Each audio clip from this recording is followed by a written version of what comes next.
Now let's try to do an example. So maybe maybe a typical problem might look like this. Sketch the graph of f of x equals all this good stuff here, given that x equals -1 is a root of your polynomial.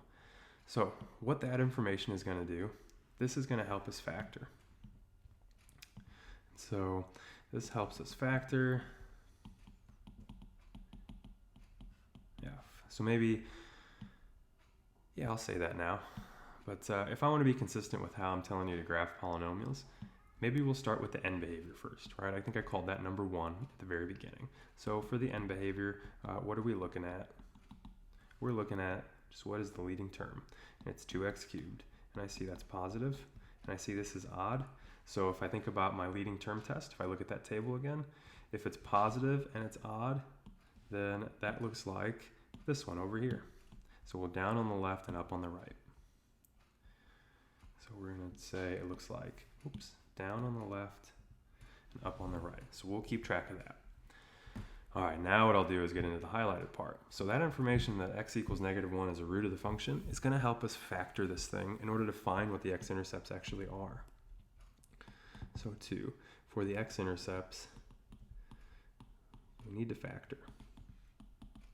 And so to factor, that information that x equals -1 is a root of f, remember that we can translate that. That says x equals -1 is a root, means x minus -1 is a factor. So that's me trying to apply my knowledge that if x equals c is a root, that's the same thing as x minus c is a factor. And what that helps me do then is that'll help me divide. What I'm going to do is I'm going to take -1 and I'm going to do synthetic division on my polynomial. So what do I get? 2 minus 3 minus 3, 2. That's what needs to go there. Let's do some synthetic division really quickly. By the way, if I know that -1 is a root, that means that x minus -1 should divide that polynomial. So at the very end, in order to check yourself, you better get a remainder of 0. And so let's see what happens here. So I drop down 2. When I multiply, I get -2. When I add these together, I get -5. And now I will multiply these, and I'll get a 5. When I say these, I mean, -1 and -5. That gives me 5. I'll add these now. These here, add them together, and you get 2. And then now when I multiply -1 and 2, that gives me -2. And that's a good check for yourself that you did it all right. So what's the point here? So far, what is this thing? 2x cubed, my original here, minus 3x squared minus 3x plus 2.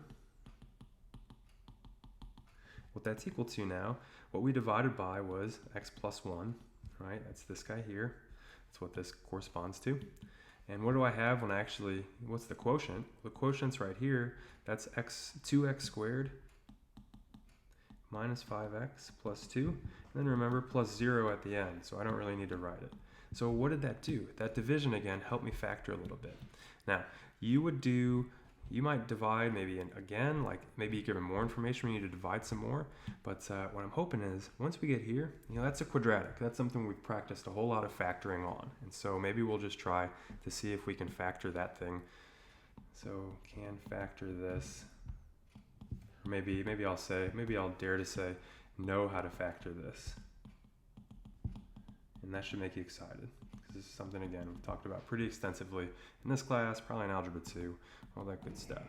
So you'd get x plus 1, and then let's see, will this thing factor? I sure hope so. So I know that the first two got to give me 2x squared, right? And the last two got to multiply to 2, and then I want stuff to add up to -5. So let's see, I probably want -2 over here and -1 here. So why do I know that that should work? Well, because this will give me -4x, and then this will give me minus another x, which gives me the -5x in the middle. All right, so I hope you agree with me that we factored totally here. So what's the point of this? Now you can tell me what the zeros are. So the zeros are, it's supposed to say zeros, it looks like trash there, zeros. There, looks a little better. X equals -1, we knew that already, but now we can say that this tells me x equals 1/2 is a 0. And this tells me x equals 2 is a 0. And what else do I know? Well, these factors each occur just one time, right? There's no power on any of those. Or really the power is 1. It's probably better to say. So the multiplicities are 1, 1, 1. All you really care about though is that they're all odd. And so what that tells you is that your graph crosses at each one of these x-intercepts that you get. Great. And now the last thing that we might do is we'll find the y-intercept. So 3, and that'll just help us draw our graph a little more accurately.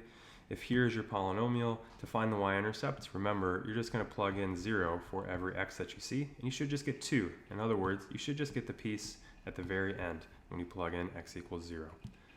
So I will say f of 0 equals 2, so y int is 0.0, 2.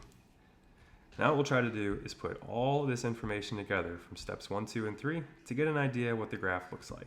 So in part 1, you told me what it does really far to the left and to the right. And in parts 2 and 3, you're giving me an idea of what it does in the middle. So let's try and write that down. So can I draw some pictures? Should have done this ahead of time. Oh well, here we are. So let's see, I'm there. And we said that I've got x-intercepts at -1, 1/2, and 2. So maybe I'll do, let's pretend this is -1, +1/2 is like here, and 2 is here. And then my end behavior stuff, I know it's supposed to go down to the left and up on the right. By the way, I know it doesn't turn anymore because then it would cross an x-axis again, but I don't have any more zeros, right? These are the only 3 times that you cross the x-axis. That's how you know for sure that it keeps going down each way or up each way. I guess I circled the wrong thing there. That's how you know it keeps going up on this side. So then what can I say? Again, the multiplicities tell me, well, what's going on at each of these? And at each of these, it crosses. And the last thing that I know is I know that the y-intercept was 0, 2. So this gives me a pretty accurate idea of what the graph is. It should look something like, I'll try this say, it should look something like this. It should cross again. Now I haven't figured out, and I don't know how far I should dip this down, right? Should it go that far down? Should I go farther down? Who knows? I just know it should go below the x-axis, right? So you can be, a little bit, you don't have to be too precise with how far it goes down, because we don't really know. You'd have to plug in some points in between those 2 x-intercepts to see. But that's a pretty good idea of what the graph of this function should look like.